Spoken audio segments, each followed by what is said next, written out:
All right, welcome back to our roundtable discussion. And I knew this would happen this way, and I did it on purpose, because these are the true diehard fans. They can make it all the way, you know. So we needed to.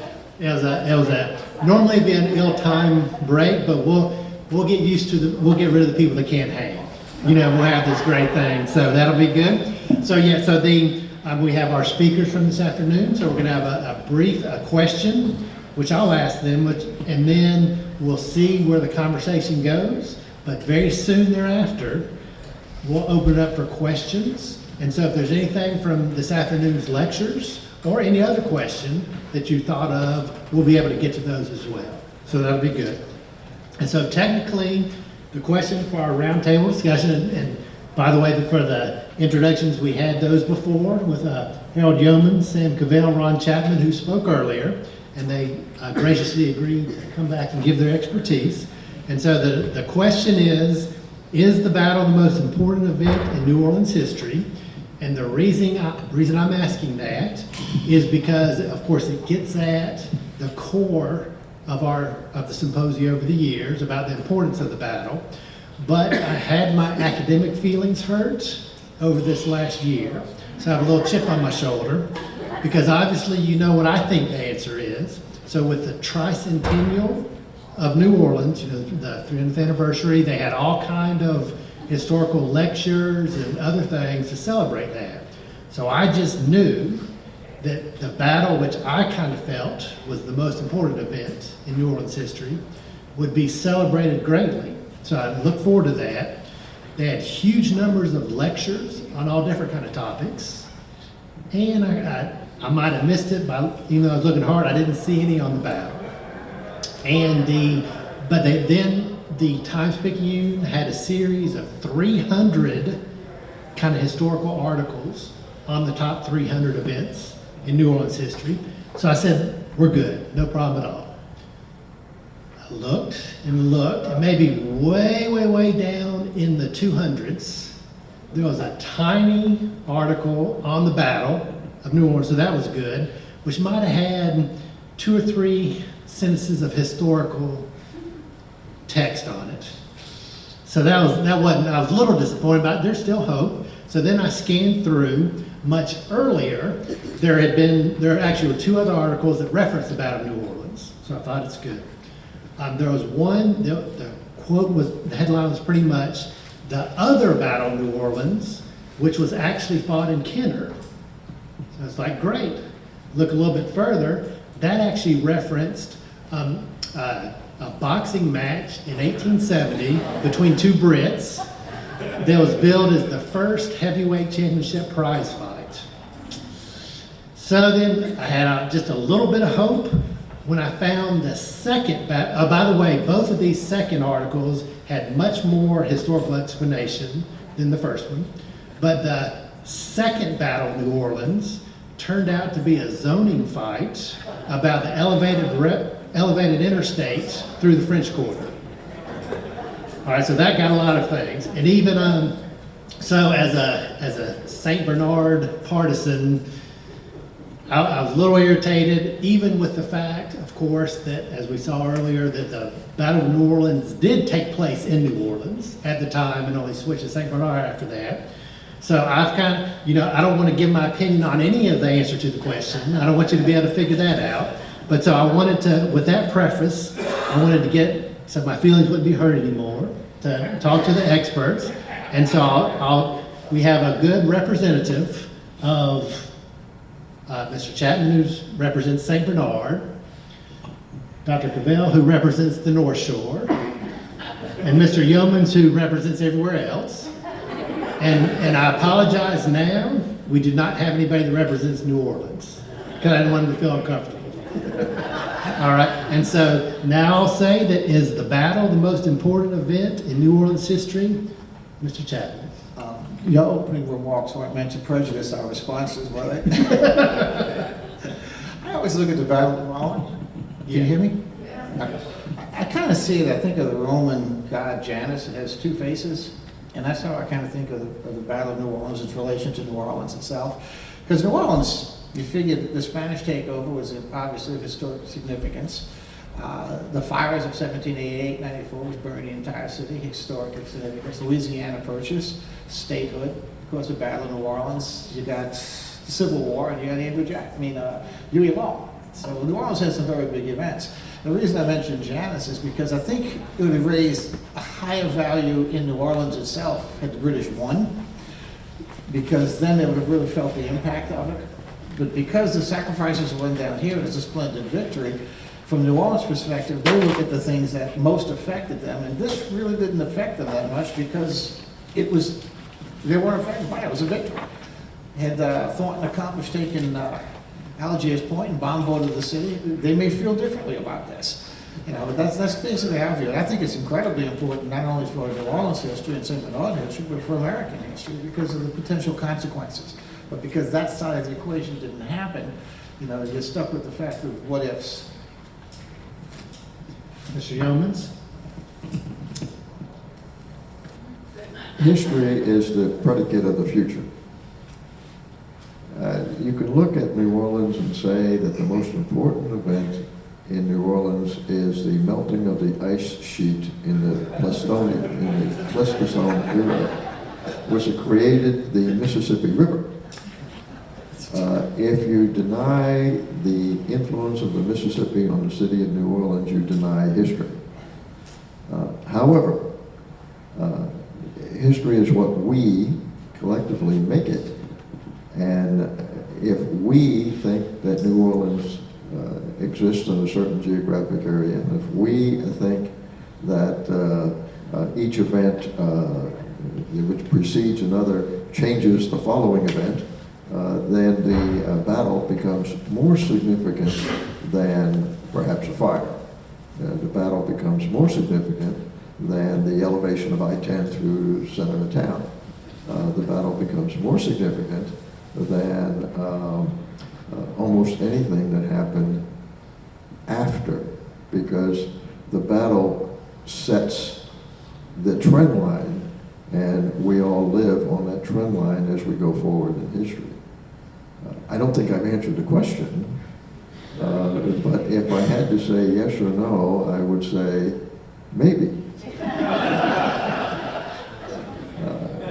In March, I will be in Missouri, attending a symposium, supposedly and laughingly called the Symposium of the War of 1812 in the West. And the most important event that they think out there this year is the Battle of the Sinkhole. And if you want to think about the Battle of the Sinkhole as being the most important thing that ever happened in St. Louis, then you can say that the War of 1812 gave us the predicate for history. It's an interesting question, and I'll be like any congressman, and I'll say today, tell me which side the bread has the butter on it, and I'll tell you which side I support. Thank you.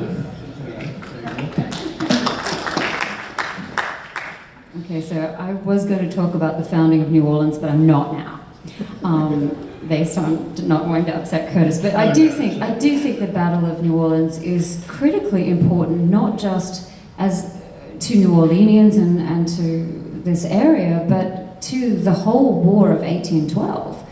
I think if you want to talk about who won the War of 1812, which is always a great debate, the standard line is that the US think that they won, the British think that they won, but only really the Canadians won. I think what we do come out of this with, because the country is bankrupted at the end of this war, we come out with none of our war aims achieved as we stated them at the beginning. We go back to status quo ante. And so I think the real value of the whole War of 1812 is succeeded right here in New Orleans. And it's critically important because this is the moment at which we stop being a collection of colonies still. It's the moment at which the New England Federalists decide not to secede, that would be utterly foolish, and that we need to come together as a nation. And I think it really is the first time that Americans start to think of themselves as such. after you go through that horribly divisive period of the constitutional debates and all of that, this is the moment we come together. And I think that is the true victory. That's the true value of the War of 1812 in this country. And the Battle of New Orleans is the linchpin of that. It gives us our formative victory. You know, we didn't do that good pretty much anywhere else, okay? The American army was disastrous in the north, around the Great Lakes.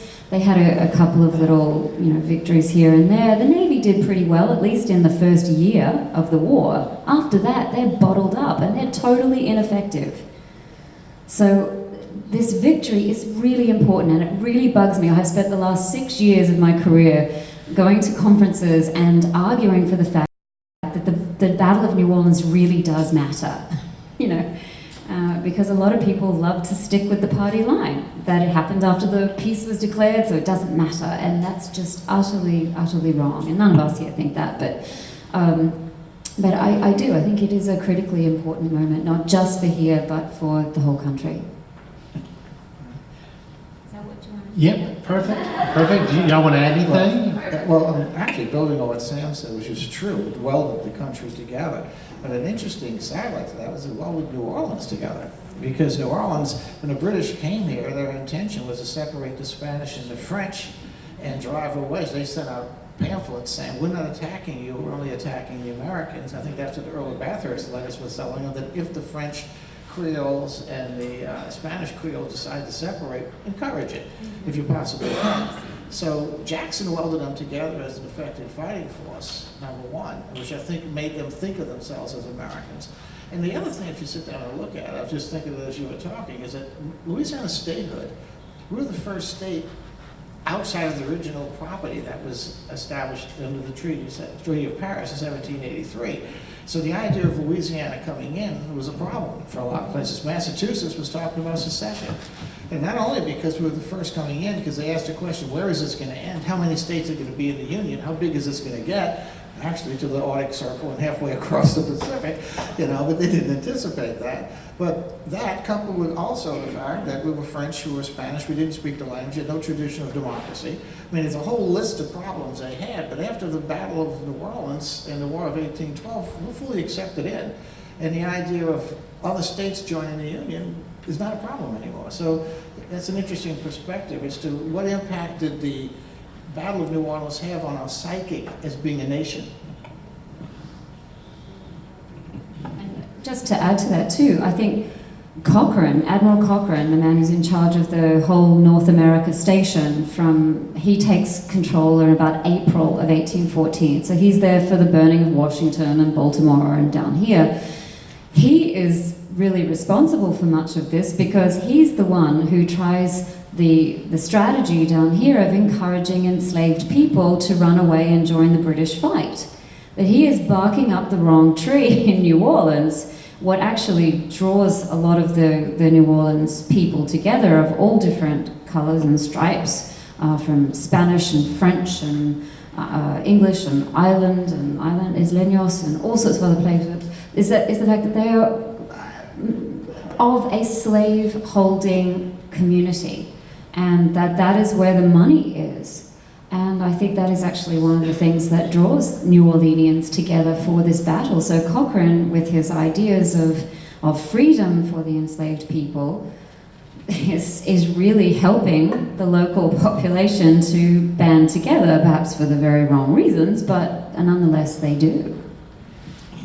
You can take a lot of historical trend lines from the battle forward, but there's three interesting questions that I would ask. Would Andrew Jackson be the President of the United States within the next 2 decades if he did not win here? And then you start analyzing the history of the United States from Jackson's presidency, the so-called Jackson Revolution, the age of Jackson, and you go forward from there. You see the influence of the battle. From that perspective, if he had lost, he would never have been president. The second thing that you look at is European politics. The Battle of New Orleans convinced the opposition and a significant part of the support that the king had in England, that British interest laid elsewhere. And so what you see from 1815 to the end of the century, the growth of the British Empire, and the fact that they were no longer really trying to agitate or instigate in the North American continent. They instead looked at the rest of the world to support their economy.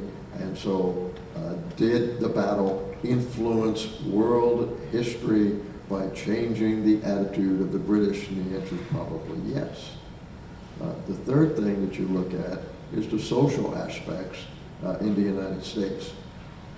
Had we lost the Battle of New Orleans, we would probably be limited to the Mississippi River eastward. And we would have lost Louisiana, we would have lost the Southwest, and we would, thank goodness, lost San Francisco. And the left coast could have been the left coast all by itself. But in any event, the significance of the battle must be viewed from a variety of perspectives. It is not insignificant. Is it the greatest thing that ever happened to the United States? No. Is it the greatest thing that ever happened to New Orleans? Probably, and the answer is yes. All right, so maybe now we can open it for questions unless they're, all right. So does anybody, okay, I think we do have a question. Let's wait for the microphone so everybody can hear. Hi. Going back to Dr. Cavell's statement about the party line. I'm a narrator on the Creole Queen, and always I ask, as we're returning after I explained about the Ursuline nuns and the miracle in the Mississippi, how many of you have ever heard about the 8th, the national holiday that celebrated the Battle of New Orleans?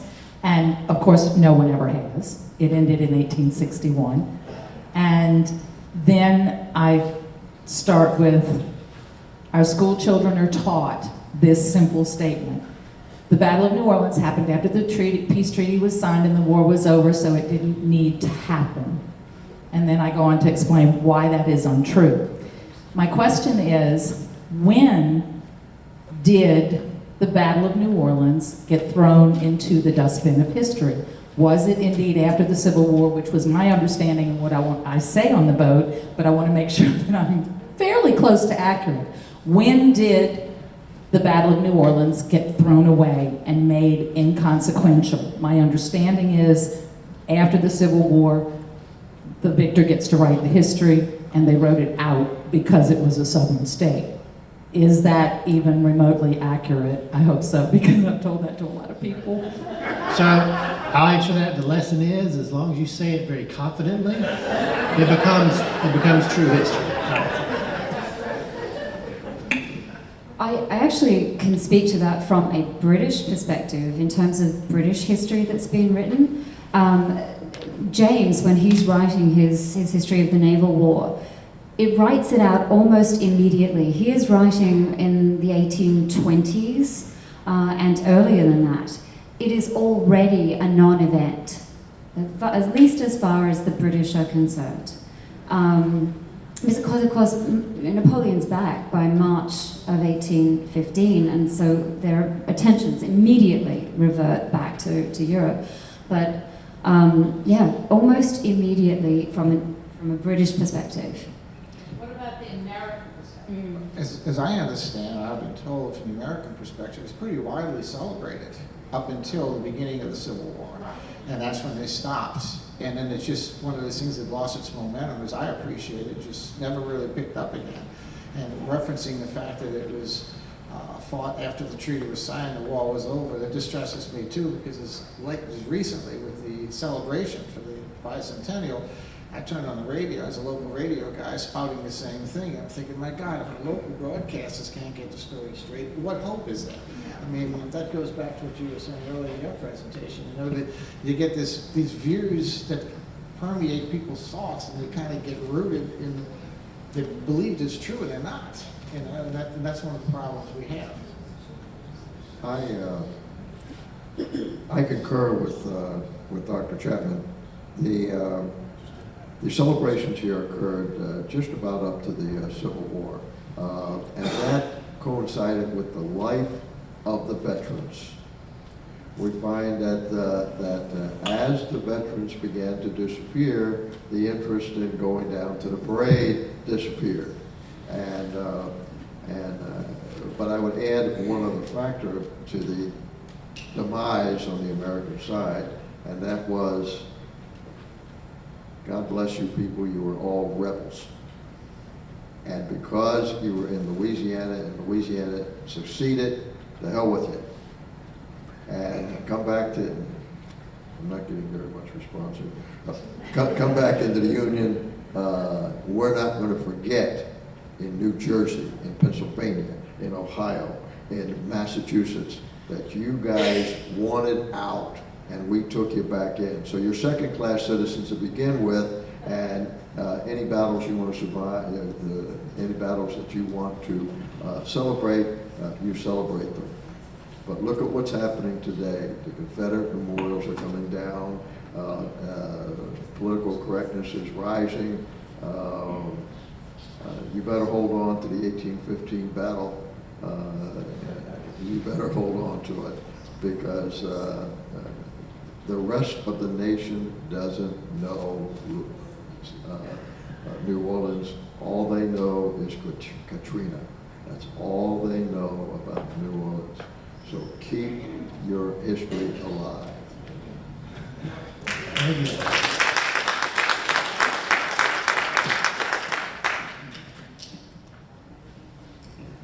As a sidelight, I am a past president, a state president of the United States Daughters of 1812. Our current chapter president just left. But when we attend the National Convention, which Ron has been a speaker up there in Washington, D.C., you will see the various areas where there were battles, like Lake Erie and those kind of things. They think that was the most important battle of the War of 1812, and that it, saved the nation. So it's kind of all around the country, at least in the eastern part, that they all have their best, war and our best battle. And I do want to add, at Fort McHenry, which I went to this past summer on the advice of Mrs. Cook, that the last plaque at Fort McHenry in the timeline of the Battle of New Orleans is something akin to this. Andrew Jackson won a stunning victory at New Orleans, but it was in the waning months of the war, and it had little impact on the outcome. That is the result of a multi-million-dollar renovation at Fort McHenry. And luckily, after I gave my little spiel on the boat a couple of weeks ago, a man approached me and he said, "I'm very interested in what you said, because I'm on the board of directors at Fort McHenry, and I'm going to check into this." And I said, "Please do." So what you need to do is you need to put up about 10 memorials in the city that says, oh yeah, the British invaded Baltimore, and luckily they survived because the British ran out of cannonballs. Now just put that up wherever you want. Or you can put up and add a parenthesis to the bottom of that and said, oh yes, and Massachusetts opposed the war too. Just shove it. History is written by the last survivor. So be a survivor. Maybe along those lines, is that after Jackson cut the infamous deal with Lafitte, and then I guess outside of jurisprudence and instructions from Washington, somehow got a pardon for Lafitte. But prior to the Battle of New Orleans, the Barataria pirates and the criminality and trafficking and all of those things, and they had warrants from various governments against these folks. After the battle, was that sense of criminality of those people? They still were engaged in, it's like you got Pablo Escobar, but the Medellin cartel still exists. So whether the Barataria pirates and the trafficking and the criminality and whaling travelers on the Natchez Trail and all of those things, did that continue to occur in the notoriety of them, or they were somehow, what happened? To my understanding, that's an interesting point, and I kind of get into it tomorrow. There's a lot of Masonic connection there, yeah, because Claiborne blew up Barataria. Patterson was part of that operation, and Jackson considered him bloody banditti and murderers and pirates and all this stuff, and suddenly, for a guy who never changes his mind, he did, and I think there might have been a bit of a Masonic connection there. So anyway, he issues them the pardons that they wanted. But as I appreciate the story, part of the problem was when they took Barataria, they took a lot of all the treasure that he had accumulated, and in going through it on an inventory, they discovered goods that were taken from American ships. And that highly complicated Lafitte's position here. So the Baratarians moved to Galveston, you know, and they operated in Galveston. And what, Lafitte got mixed up with the Spanish in Galveston. Part of the Texas Navy. Yeah, part of the Texas Navy. And I'm not sure what his final demise is. The only reference I can say, and you can maybe respond to that too, there used to be a Mexican restaurant that was here in St. Bernard Parish that was at Tulane at one time, at Tulane University. And I walked into it as Chilito was the guy's name, I believe, Chico. And there's a little Mexican place right there on Judge Perez, and great food. And on a wall, I had all these maps and everything. And I asked him one time, I said, Chico, what is that? He says, well, when I was over by Tulane, the archaeology department used to hold their meetings here. And what this is maps and information that they use. And on that, it says they discovered what they claimed was the grave of General Lafitte in the Yucatan. In the Yucatan, and that he died there, and they said that's what this map is. So I'm sorry I never took a picture of it. At the time I didn't realize its importance. So he continued apparently, of course he's a mysterious character anyway, but apparently he continued his piracy, you know, until he ended up dead somewhere, we think in Mexico. Is that all right? Yes, okay, so we have a little confirmation there. One guy's pirate is another guy's privateer. Whenever I get questions about legality, as a non-practicing attorney, I ask the question, who's paying my fee? And as soon as I find out that I have to defend someone who is slightly unpopular, I don't attack the judge nor the jury, I attack the law. So what you do is you change the law, and suddenly you change the character of your defendant. I would suspect that, as my colleague whispered in my ear up here, he was a pirate. and if he was a pirate, fine, let's write his history as a pirate. But I remember a couple of New Orleans historians that wrote a couple of books about Lafitte that says he was the greatest thing since Joseph Stalin. So watch your history down here, children, and make sure that if you've got a crook, keep him a crook. And I'll say just very quickly as a commercial for the symposium, as always, we had a full lecture on that, actually by Christina Vella, which was, so you can look up that in the video archives if you like to answer that about Lafitte, which was based on a book by probably our most prominent speaker, William Davis, who is a national level, probably written 55 national level books, and he wrote the definitive work on the Lafittes just in the last few years. So you can look that up. And since this is the hardcore remaining group, I think I can tell you the secret that William Davis, Davis, I think is very close to finishing what I think will probably become the definitive work on the Battle of New Orleans, with lots of help from Sam Cavell. And so lots of expert help that William Davis kind of worked with the symposium and to try to get experts, to help with all that. So maybe that'll be coming out too, but it is definitely in the book. Yes, sir. I have one of those, what if the British had won the battle and captured New Orleans questions. When I guess you'd call them ambassadors from the Hartford Convention arrived in Washington, D.C. with their demands that the Constitution be amended or else New England might secede, they found out that Jackson had won the battle and they sort of turned around and headed back to Hartford. But what do you think might have happened, and would you like to speculate, if the British had actually won and the delegates from the Hartford Convention had arrived in DC at that point.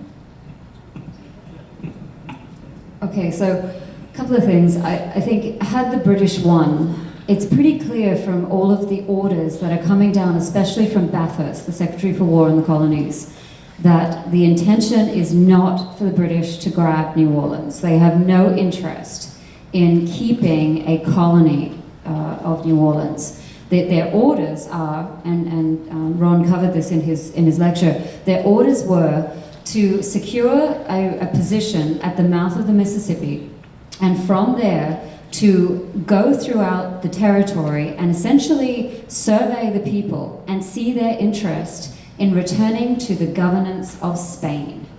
That is what it says. And you are to, and it actually specifically says you are to discountenance people from trying to put them under the protection of Great Britain. That is not what they were trying to do. The whole idea here, and I don't believe that Britain actually thought for 1 minute that Spain could sustain this colony. However, they are negotiating heavily at the Congress of Vienna at this point. It would be a really nice bargaining chip for Britain to be able to offer up to poor little Spain this old colony of New Orleans. Here you go, have it back at our bequest.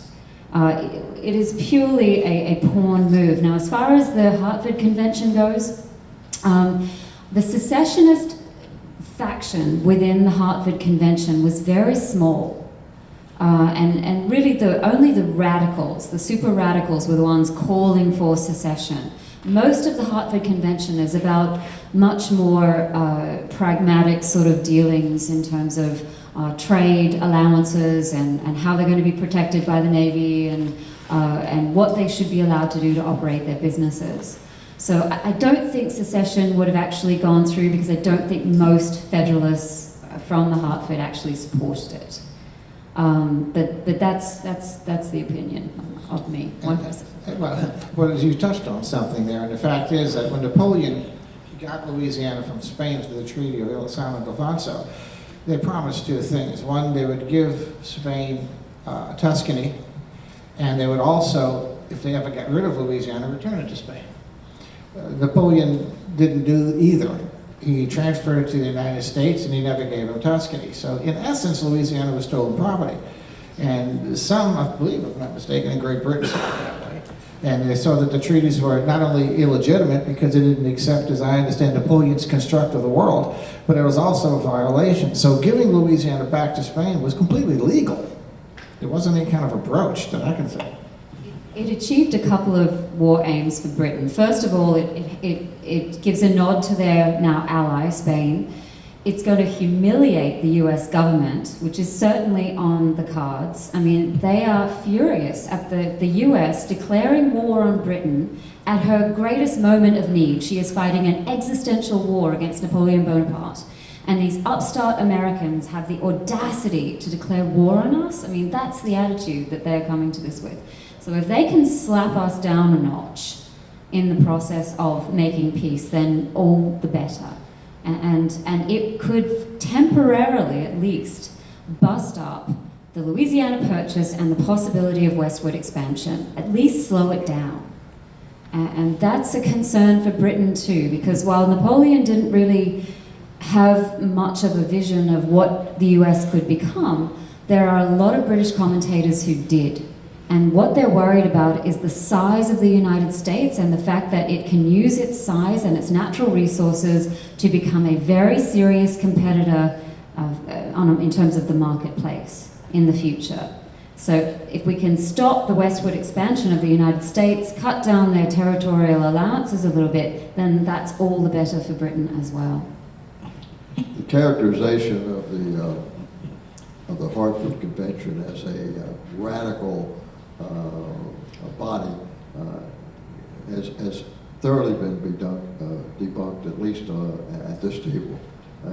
Much of what they brought to Washington in the incident that you're talking about was not radical at all, and it was in fact a political document. We got to keep in mind that there are many myths about the Hartford Convention as there are about the Battle of New Orleans. And the history is going to be rewritten and reinterpreted again. But when those proposals hit Washington, you got to keep in mind that the administration was Democratic Republican. The vast majority of the members of the House and Senate were Democratic Republican. The Supreme Court, which was not 9 members at the time, was in fact appointed by Democratic Republicans. The proposals, win or lose at New Orleans, were going to go no place. However, noting that there was a significant opposition in New England is probably worth an historical evaluation. I wanted to make a brief comment about Lafitte. The author, John Lloyd Stevens, who had been an American diplomat in Central America, in one of his books, had written in about 1840 that he had encountered people in northern Yucatan who had been familiar with Jean Lafitte. And I just wanted to mention that for what it was worth. That was one thing. Second thing was, I want to find out, could you tell me please where a lot of those cartoons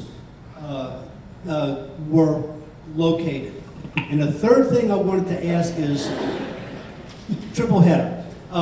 A mention was made of 62 prisoners of war that were exchanged.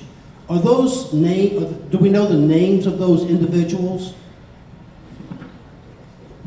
The names of those individuals, I don't know where they are, but there would definitely be records of them. The Royal Navy wrote down everything. So they would exist probably in the Admiralty records at Kew, if not in the War Office records at Kew. You can pretty much find whatever you would need to, but I haven't investigated that. As for the cartoons, a variety of sources. The Bodleian Library at Oxford has got a huge collection of contemporary cartoons from all ages. And also the British Library has got a vast number of those political cartoons. The American ones, various sources, Harvard, they're all really spread out here.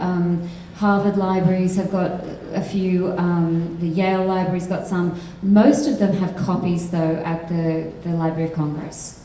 So you can get most of them from there.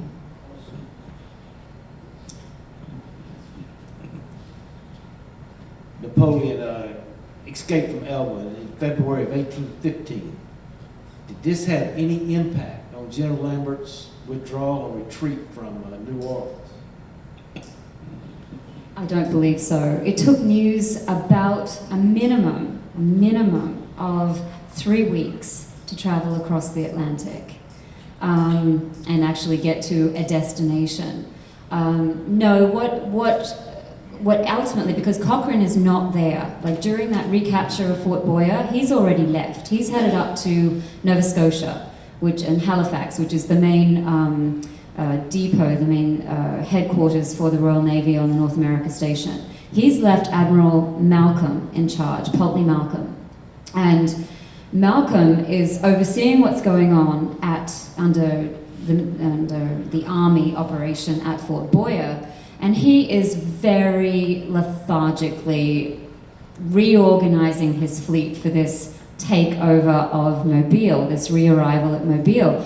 The biggest problem that he's worried about in that time after leaving New Orleans and when Cochrane leaves him to the actual news that the Senate and Madison ratified the treaty was that he didn't have enough supplies to feed his fleet. He was furious with Cochrane, and he's writing letters back to Bermuda and to Cuba saying, I need supplies immediately. I have all of these men, all these mouths to feed, and I'm actually left with about a quarter of what was on the books because he did an inventory. So I think from a very early point, Malcolm is not serious about further prosecuting this war and going to Mobile. That's just one man's perspective, but he happens to be the man in charge of the Navy at this time. What ends all operations, he actually starts to send West India troops home before he gets formal news of ratification. So if he's sending entire West Indian regiments back to Jamaica, he is not seriously thinking about another landing. But what ends all operations in the Gulf around Mobile is news of ratification. Lambert had a severe morale problem. His regiments had been mauled, decimated. Various language was used to describe the condition of the British Army when they got to Dolphin Island. He had to have a victory simply for the morale of the troops. And so so when I saw Boyer, it's almost a constellation prize. If Lambert was going to go anywhere in the British Army, he was going to bear the brunt. He knew about Packingham and Gibbs and the rest of the guys that got killed. At his court-martial or his inquiry, he brought up the issue of morale, and he demonstrated that he was able to turn morale around when the same regiments and same soldiers stood firm at Waterloo. So he did a good job from a military perspective in restoring the morale that was surely shattered at New Orleans. Maybe one final question.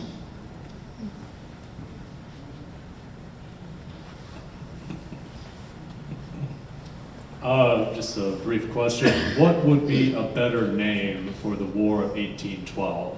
As we all know, 1813. 1813. Battle of New Orleans is 1815. So, what would be a better name? The Second War of American Independence.